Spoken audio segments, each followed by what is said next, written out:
যান, ফুল নিয়ে যান কাকু, ফুল নিয়ে যান, মাত্র 10 টাকায় সুন্দর সুন্দর ফুল। ফুল নিয়ে যান কাকু, অনেক সুন্দর গোলাপ ফুল, তরতাজা গোলাপ ফুল। ফুল নিয়ে যান, ফুল নিয়ে যান কাকু, ফুল নিয়ে যান। এই যাও তো এখান থেকে, যাও যাও, এখন কোনো ফুল টুল কেনা হবে না, যাও এখান থেকে, বিরক্ত করো না, যাও। কাকু আজকে দুপুরে এখনো খায় নাই, কয়টা ফুল নিয়ে যান না, নেন না কয়টা ফুল কাকু, নেন না।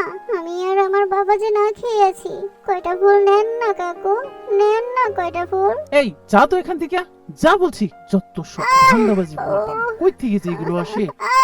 আঙ্কেল আপনি ওকে ধাক্কা মারলেন কেন? ইস, তোমার কোথাও লাগেনি তো? দাঁড়া দাঁড়াও, আমি তোমার ময়লা ঝেড়ে দিচ্ছি। দেখি দেখি কোথায় ব্যথা পেয়েছো, খুব লেগেছে তাই না? না পামনি, আমার তেমন লাগেনি, আমরাও অসহায় গরিব মানুষ, এরকম ধাক্কা আমরা প্রতিদিন কতবার খাই। তুমি আর কেঁদো না প্লিজ, তোমার কান্না আমার কাছে খুব খারাপ লাগছে। আমি তোমার চোখের জল মুছে দিচ্ছি, প্লিজ কান্না বন্ধ করো এবার। আচ্ছা তোমার নাম কি, আর তোমার এই সবগুলো ফুলের কত দাম? আপামনি, আমার নাম জুনাইরা, আমি প্রতিদিন এই রাস্তার ধারে ফুল বিক্রি করি। আজ এখনো একটা ফুলও বিক্রি হয়নি, তাই এখনো আমি খাবারও খেতে পারিনি। আমার এই সবগুলো ফুলের দাম 200 টাকা। বুঝতে পেরেছি। আর তুমি যে বললে তোমার অসুস্থ বাবা বাসায় আছে, তোমার বাসায় আর কে কে আছে? তোমার মা নেই? না আপামনি, আমার মা নেই।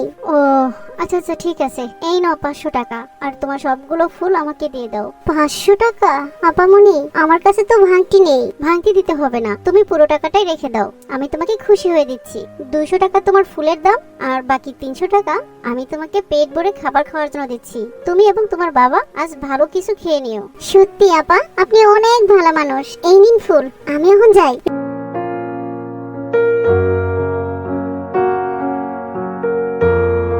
ম্যাডাম, ওই মেয়েটাকে আপনি 500 টাকা দিয়ে দিলেন? আপনি জানেনই না এরা ধান্দা করে বেড়ায়। আজ বাবার অসুখ, কাল মায়ের অসুখ, তারপর নিজের অসুখ, বিভিন্ন কথা বলে এরা লোকদেরকে ঠুকিয়ে ঠুকিয়ে টাকা কুড়িয়ে নেয়। এদের অভ্যাসটাই এরকম। আসলে ওদের মধ্যে এরকম কোনো সমস্যাই নেই। কিছুক্ষণ পরে দেখবেন আবার অন্য একটা গাড়ির সামনে এসে দাঁড়িয়েছে, আর একই কথা বলছে। কি বলছেন ড্রাইভার কাকু? আমার তো দেখে এরকম মনে হলো না। ছোট ম্যাডাম, আসলে আপনি অনেক ভালো মানুষ, আপনার মনটা অনেক সুন্দর, তাই আপনি সবাইকে সুন্দর করে চিন্তা ভাবনা করেন। এদের সম্পর্কে আপনার কোনো ধারণাই নেই। ড্রাইভার চাচা, আমি এই মেয়েটির সঠিক খবর নিতে চাই, আমাকে ওর বাড়ির দিকে নিয়ে যাও। আশেপাশের লোকদের জিজ্ঞাসা করো ও কোথায় থাকে, আমি আসলে সত্যিটা জানতে চাই, ওর বাবা সত্যি সত্যি অসুস্থ কিনা। ঠিক আছে ম্যাডাম, আপনি গাড়িতে গিয়ে বসুন, আমি এক্ষুনি খবর নিয়ে আসছি মেয়েটি কোথায় থাকে।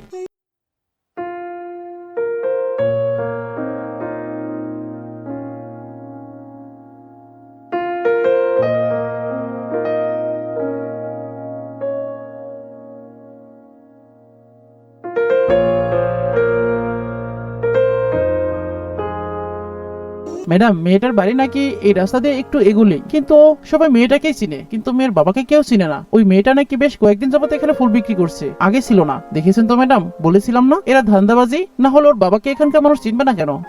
আচ্ছা ঠিক আছে, আমি মেয়েটার বাড়িতে যেতে চাই, চলুন ড্রাইভার আঙ্কেল।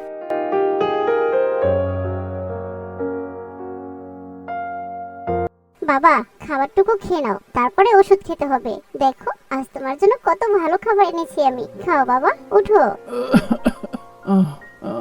মারে, আজ এত ভালো খবর কোথায় পেলি? আর এত ওষুধ এনেছিস, তুই এত টাকা কোথায় পেলি মা?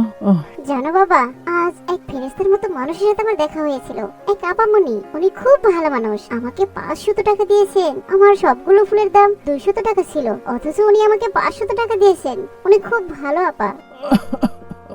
আল্লাহর দুনিয়াতে এখনো ভালো মানুষ আছে রে মা, এখনো ভালো মানুষ আছে। না হলে বন্যার কবলে পড়ে তো মরেই গিয়েছিলাম।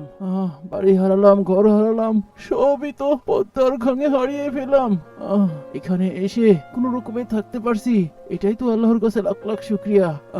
যে এত সাহায্য করেছে, আল্লাহ যেন তাকে নেক হায়াত দান করেন।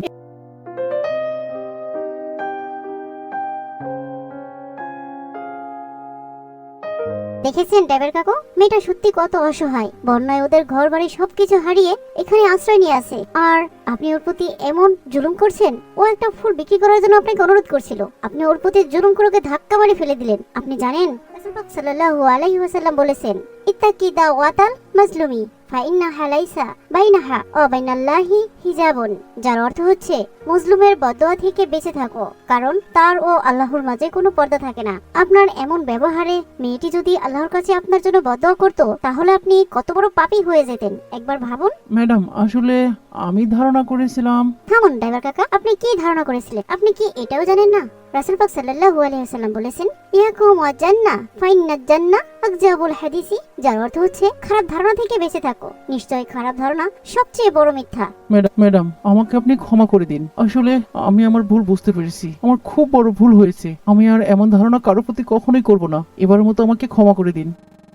ড্রাইভার কাকু, আমার কাছে আপনার ক্ষমা চাইতে হবে না, আপনি নিজে নিজে আল্লাহর কাছে তওবা করুন। আর মনে রাখুন, কখনো কারো প্রতি কোনো খারাপ ধারণা করা যাবে না, কারণ খারাপ ধারণা করা অনেক বড় মিথ্যা, আর মিথ্যা হচ্ছে মহাপাপ, যার শাস্তি হচ্ছে জাহান্নাম। আমরা সকলে জাহান্নামের আগুন থেকে বেঁচে থাকতে চাই। আল্লাহ পাক যেন আমাদেরকে জাহান্নামের আগুন থেকে বাঁচিয়ে রাখেন, আর সেই জন্য আমাদেরকে সকলের প্রতি খারাপ ধারণা থেকে বিরত থাকতে হবে। আমরা সবার প্রতি খুব সুন্দর এবং ভালো ধারণা রাখবো ইনশাআল্লাহ। সম্মানিত দর্শক, শেষ পর্যন্ত গল্পটি আমাদের বুঝিয়ে দেয় মানুষের প্রতি ভালোবাসাই সবচেয়ে বড় ইবাদত। ক্ষমতা, অহংকার বা প্রতিশোধ কোনোটাই মানুষকে বড় করে না, বড় করে মানুষের প্রতি দয়া, সহমর্মিতা আর ক্ষমা। যে মানুষ অন্য মানুষের কষ্ট বুঝতে শেখে সে কখনো একা থাকে না। ভালোবাসা ছড়ালে ঘৃণা হারিয়ে যায়, অন্ধকারের জায়গায় আলো আসে। তাই এই গল্পের শেষ কথা একটাই, মানুষকে ভালোবাসুন, কারণ মানুষের মাঝেই স্রষ্টার সবচেয়ে সুন্দর পরিচয় লুকিয়ে আছে।